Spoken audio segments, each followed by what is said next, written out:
Bukas pa rin ang pamahalaan sa pagkakaroon ng usapang pangkapayapaan sa CPP, NPA, NDF. Ito ay sa kabila ng pagkansela ni Pangulong Rodrigo Duterte sa kanyang idineklarang unilateral ceasefire dahil sa pananambang ng mga miyembro ng New People's Army sa mga sundalo sa Davao del Norte. Sa ika-20 ng Agosto, nakatakdang isagawa ang formal peace talks sa pagitan ng pamahalaan at ng CPP, NPA, NDF.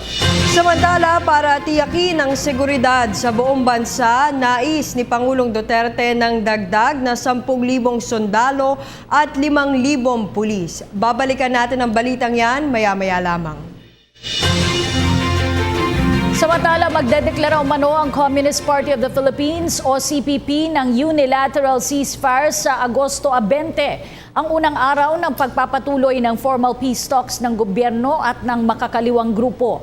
Ayon sa anunsyo ng CPP, ito ay upang matiyak na magiging maayos ang pagpapatuloy ng usapang pangkapayapaan sa pagitan ng dalawang panig. Paliwanag naman ng CPP, nakatakda nilang i-anunsyo ang kanilang unilateral ceasefire noong Sabado, ngunit naunang mag-anunsyo ang gobyerno na tinatanggal na ang deklarasyon nito ng tigil putukan.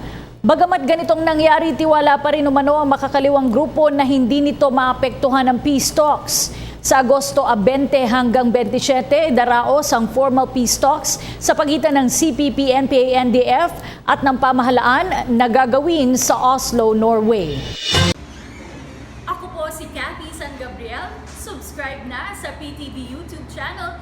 I-click lang po ang subscribe button.